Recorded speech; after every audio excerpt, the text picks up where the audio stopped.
Alors, cette vidéo est consacrée au type de liaison covalente. Donc ici, on a fait une expérience, on a mis ici entre deux plaques chargées, donc l'une chargée positive et l'une chargée négativement, donc à chaque fois ici, des molécules de H2 et des molécules de HF, d'accord? Et on remarque ici que les molécules de HF s'orientent toujours de la même manière entre ces deux plaques, alors que les molécules de H2 s'orientent n'importe comment entre deux plaques chargées négativement et positivement. Ce qui se passe, c'est que quand vous avez une molécule qui est d'un côté chargée d'une manière et de l'autre côté chargée d'une autre manière, eh bien, elle va être attirée vers la charge opposée. D'accord? Donc ici, ce qui se passe, c'est que le F est chargé négativement à chaque fois. Vous voyez? C'est pour ça qu'il est toujours orienté vers la plaque positive. Alors que le H, il est chargé négativement. Donc ne mettez pas ces charges, hein, parce que vous allez voir que c'est un petit peu plus complexe que ça. C'est pour ça qu'il s'oriente toujours vers la plaque négative. D'accord? Ici, les molécules de H2, en fait, elles ne sont ni chargées d'un côté ni de l'autre. C'est pour ça, en fait, qu'elles ne présentent pas d'orientation particulière, ni vers le plus, ni vers le moins. OK? Donc ça, c'est ce qu'on observe. Et pourquoi est-ce qu'on observe ça? Eh bien, tout simplement, on a dit tout à l'heure que la molécule de F était un peu chargée négativement. Ce qui se passe, en fait, c'est que les électrons de la paire liante, d'accord, appartiennent davantage au fluor qu'à l'hydrogène. Imaginons qu'on ait deux petits bonhommes, d'accord? Un grand bonhomme ici. Donc, un petit bonhomme et un grand bonhomme, ok? Ils ont la paire liante entre les deux. D'accord? Vous êtes d'accord avec moi, ici, d'accord, que le grand bonhomme va tirer plus fort, imaginons que ce soit un bâton qui relie les deux, le grand bonhomme va tirer plus fort sur le bâton que le petit bonhomme, d'accord? Pourquoi? Parce qu'il a une plus grande force. Eh bien, c'est la même chose entre le fluor et l'hydrogène, d'accord? Le fluor, ici, il a une électronégativité de 4. L'hydrogène, il a une électronégativité de 2,1. Ok? Donc, vous voyez, le fluor est beaucoup plus fort en termes d'électronégativité. Donc, je vous rappelle que l'électronégativité, c'est la force avec laquelle un atome attire les électrons. D'accord? C'est indiqué ici. Tendance d'un atome à attirer des électrons. Ok? Eh bien, comme il a une force beaucoup plus grande, eh bien, les électrons de la paire liante vont être beaucoup plus proches du fluor que de l'hydrogène. D'accord? Donc, je pense que c'est clair. Donc, c'est pour ça, en fait, que... c'est pour ça, en fait, que le fluor, il est un petit peu plus négatif, vous voyez, parce que dans son environnement proche, donc le fluor, sa représentation de Lewis, c'est ça. Donc, parce que dans son environnement proche, en fait, vous voyez, les électrons sont un petit peu plus proches de lui. Alors que l'hydrogène, finalement, eh ben, les électrons de la paire liante, ils sont un petit peu plus loin de lui. Donc, c'est normal qu'ils soient un petit peu plus positifs dans son environnement. D'accord? Alors, les valeurs d'électronégativité donc, nous permettent de savoir si c'est une liaison covalente pure ou si c'est une liaison covalente polarisée. Okay? Si les électrons de la paire liante appartiennent autant à l'un qu'à l'autre, eh bien, on parle de liaison covalente parfaite ou pure. D'accord? C'est quand ils ont exactement la même électronégativité, ils ont exactement la même force, et donc, ils vont attirer les électrons de la même manière. Ok? Par contre, je vais prendre un autre... Par contre, si les électrons de la paire liante appartiennent plus à un atome qu'à un autre, alors on va parler de liaison covalente polarisée. Ok? Donc, s'ils appartiennent autant à l'un qu'à l'autre, eh bien, c'est une liaison covalente pure ou parfaite. S'ils appartiennent plus à l'un qu'à l'autre, comme dans HF, eh bien, on va parler de liaison covalente polarisée. Ok? Donc, on va commencer par la liaison covalente pure. Donc, pour avoir une liaison covalente pure, eh bien, il faut que les deux atomes aient exactement la même électronégativité. Ok? Donc, ici, les atomes vont mettre en commun leur électron célibataire, comme dans n'importe quelle liaison covalente. D'accord? Et vous voyez que la mise en commun des électrons célibataires va nous permettre de former une liaison covalente parfaite. Ok? Donc, comme vous voyez ici, les atomes sont les mêmes, donc c'est sûr qu'ils vont avoir la même électronégativité. Ici, pour le chlore, donc, idem, les atomes, mettent en commun leur électron célibataire pour former une liaison covalente parfaite. Et donc ici, on va représenter les paires non liantes et la paire liante ici. Donc ça, c'était pour H2 et Cl2. On va passer maintenant à un autre exemple, O2. Ok. Donc comme d'habitude, on représente en rouge d'abord les électrons de chaque atome. Donc ici, on fait d'abord la représentation de Lewis de chaque atome. Ok. Et ensuite, on va mettre en commun les électrons célibataires. Et ici, la mise en commun des électrons célibataires, on va la symboliser par deux barres ici, deux liaisons covalentes, ok. Et les paires non liantes, on va les représenter ici. Alors, très important, comme d'habitude, quand je vous demande la représentation de Lewis d'un composé, je veux ça, d'accord? Pas l'étape intermédiaire ici, où tu représentes la représentation de Lewis de chaque atome, où tu représentes ici en vert la mise en commun des électrons, etc. Je veux uniquement cette dernière étape. C'est ça la représentation de Lewis de la molécule de O2. D'accord? Et j'ai parfois beaucoup d'élèves qui mettent les deux barres séparées comme ça. Non. Ça, c'est la schématisation de la mise en commun des électrons. Quand les électrons célibataires sont mis en commun, ça forme deux petites barres comme ça. Et ça, deux barres, deux liaisons covalentes entre deux atomes, on appelle ça une liaison double. Ok? Alors que ça, la liaison ici entre Cl et H2, Cl2, pardon, on appelle ça une liaison simple.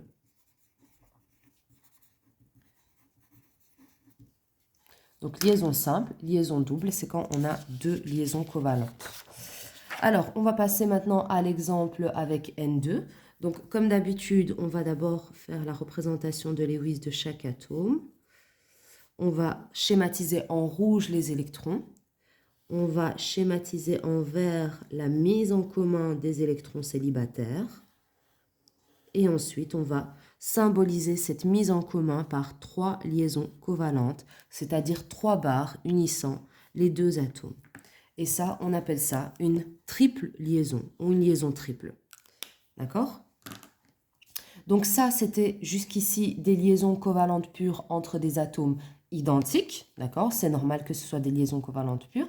Alors ici, on observe qu'on peut également avoir des liaisons covalentes pures entre des atomes qui sont différents.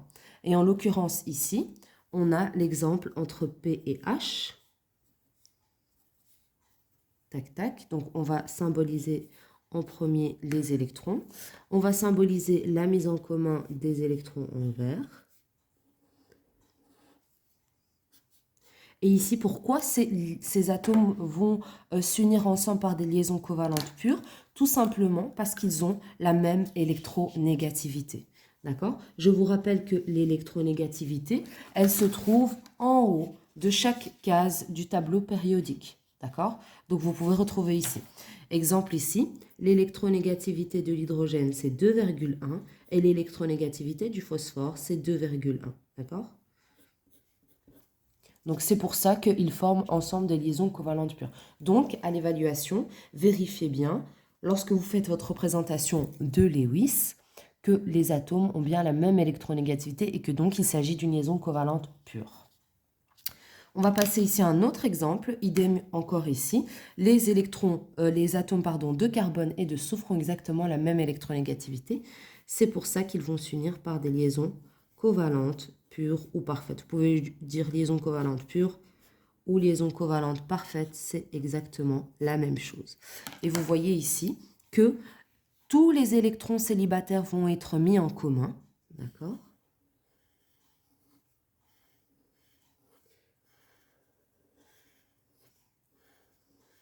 Et donc, on va former deux liaisons doubles, d'accord? Une liaison double, une deuxième liaison double.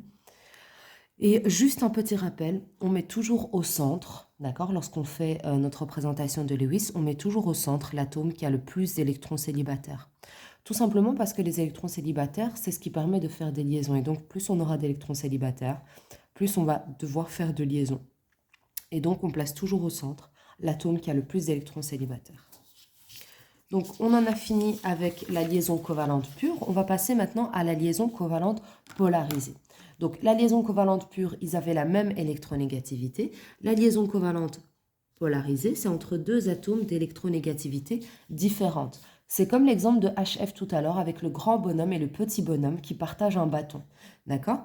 Donc ici, on a dit que comme le grand bonhomme allait plus attirer les électrons de la paire liante, eh bien, il allait avoir des charges partielles. Ce n'est pas des charges complètes. Pourquoi?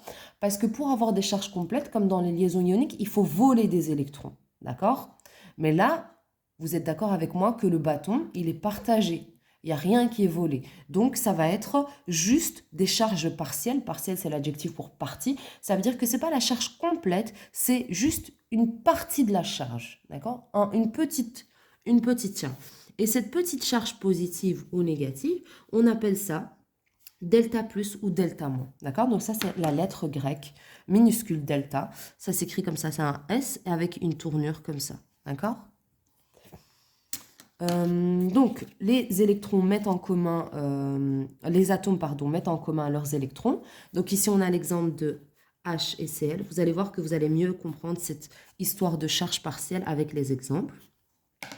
Donc ici, les atomes mettent en commun leurs électrons. Et donc, vous voyez ici qu'on vous a mis l'électronégativité. Donc, l'électronégativité de l'hydrogène est égale à 2,1 et l'électronégativité du chlore, elle est égale à 3. Donc, vous voyez ici que celui qui est le plus fort, ça va être Cl. Que donc, comme il est plus fort, il va plus attirer les électrons de la paire liante vers lui. Et comment est-ce qu'on symbolise le fait qu'il attire plus les électrons de la paire liante? Eh bien, tout simplement en mettant une flèche vers l'atome le plus électronégatif. D'accord? Et comme il attire plus les électrons de la paire liante, je vais d'abord représenter ici, comme il attire plus les électrons de la paire liante, eh bien, il va gagner une charge partielle négative, 1 delta moins, d'accord? On n'est pas obligé de noter le 1. Et comme celui-là, eh bien, il a les électrons de la paire liante qui sont un petit peu plus loin de lui, eh bien, il va gagner 1 delta plus. Donc, moi, ce que je vous conseille de faire, c'est de faire votre représentation de Lewis normale, d'accord? De regarder l'électronégativité, de mettre la flèche vers l'atome qui est le plus électronégatif, d'accord? De mettre 1 delta moins sur l'atome le plus électronégatif, d'accord? Donc celui vers lequel la flèche va. Et puis l'autre, par élimination, de mettre 1 delta plus, tout simplement, d'accord? C'est toujours 1 delta moins et puis l'autre 1 delta plus, c'est tout. Donc ici, cette flèche, elle indique le sens de polarisation de la liaison, c'est-à-dire vers quel atome les électrons sont le plus attirés. Donc, on peut mettre sens de polarisation de la liaison. De polarisation de la liaison. D'accord? Donc, ça, c'est la flèche. Donc, vers quel atome les électrons de la paire liante sont le plus attirés? Ok, ils sont toujours attirés vers celui qui est le plus électronégatif. Donc ici, on a l'exemple avec la molécule d'eau. Donc ici, on va d'abord représenter les électrons de chaque atome. Tac, tac, il manquait une barre ici. Ensuite, on va représenter la mise en commun des électrons. Et donc ici, liaison covalente, liaison covalente. D'accord? Donc, je vous rappelle que la représentation de Lewis, c'est uniquement ça, que ça, c'est l'étape intermédiaire, la schématisation que vous devez faire au brouillon ou vous le faites sur la feuille. Alors, vous m'entourez la représentation finale en me disant que ça, c'est la représentation de Lewis de la molécule de H2O. OK? Alors, ce qui est très important dans les liaisons covalentes polarisées, c'est de traiter chaque liaison covalente indépendamment l'une de l'autre. OK? Donc, on ne se précipite pas, on traite chaque liaison covalente seule. Donc, première liaison covalente ici, l'atome le plus électronégatif, c'est O. D'accord? Je ne me souviens plus trop de son électronégativité, mais ça doit être quelque chose comme 3,5 ou quelque chose comme ça. Vous regarderez dans votre tableau périodique. D'accord? Et l'électronégativité de l'hydrogène, c'est 2,1. Et donc, ici, l'atome le plus électronégatif, c'est l'oxygène. Donc, ici, ce qu'on fait, c'est qu'on met la flèche vers l'oxygène. OK? Et donc, comme on met la flèche vers l'oxygène, pour chaque liaison covalente polarisée, on doit distribuer un delta moins, un delta plus. Donc, dans cette liaison-là, qui va avoir le delta moins? C'est l'oxygène. Donc, on note delta moins ici, et ici, on note un delta plus. Ici, on peut directement le noter car l'hydrogène n'est impliqué que dans une seule liaison. Et donc, il ne va avoir qu'une seule charge partielle. Donc, on peut directement la noter. Par contre, pour les atomes qui sont impliqués dans plusieurs liaisons covalentes, je vous conseille d'abord de traiter chaque liaison covalente, de noter ici au crayon et ensuite de faire la somme de ces charges. D'accord? Donc, on ne va pas directement la noter. Donc maintenant qu'on a regardé la première liaison covalente dans laquelle est impliqué l'oxygène, on va regarder la deuxième liaison covalente dans laquelle est impliqué l'oxygène. Pour cette liaison covalente, l'oxygène est toujours l'atome le plus électronégatif, donc il va hériter d'un delta-. Ok. Quant à l'hydrogène ici, donc lui va hériter d'un delta+. Quand on a traité toutes les liaisons covalentes, on peut faire la somme des charges partielles. Et donc ici, on a un delta+, un delta+. Ça, on l'avait mis directement parce que l'atome d'hydrogène n'est impliqué que dans une seule liaison, donc il ne va avoir qu'une seule charge. Et ici, pour l'oxygène, on a fait la somme de ces charges. Donc un delta-, et du coup, il va avoir deux delta-. Ok? Et donc ça, on peut effacer. C'était juste pour le brouillon. Mais je vous conseille vraiment d'abord de faire ça au brouillon et après de faire la somme des charges. Parce que parfois, c'est vraiment compliqué. Quand il y a beaucoup de liaisons, on se perd un peu. On va passer maintenant à l'exemple de HCl. Donc ici, vous voyez qu'il y a un hydrogène, un carbone, un azote. Et ça, souvent, les élèves se trompent pour cette molécule-là. Donc, ils me disent quel atome je dois mettre au centre. Donc, vous faites la représentation de Lewis de chaque atome et puis vous regardez celui qui a le plus d'électrons célibataires. L'hydrogène, il a un électron célibataire, le carbone, il en a 4 et l'azote, il n'en a que 3. Ok, 3 électrons célibataires. Donc, l'atome, celui qui a le plus d'électrons célibataires, ça va être le carbone. Donc, c'est celui-là qu'on va mettre au centre. On va schématiser ici la mise en commun des électrons célibataires. Tac. Et ici, on va représenter la mise en commun des électrons célibataires par des liaisons covalentes. Ici, on a une liaison simple, une liaison triple. Ok? Donc, le sens de polarisation, il est indiqué ici.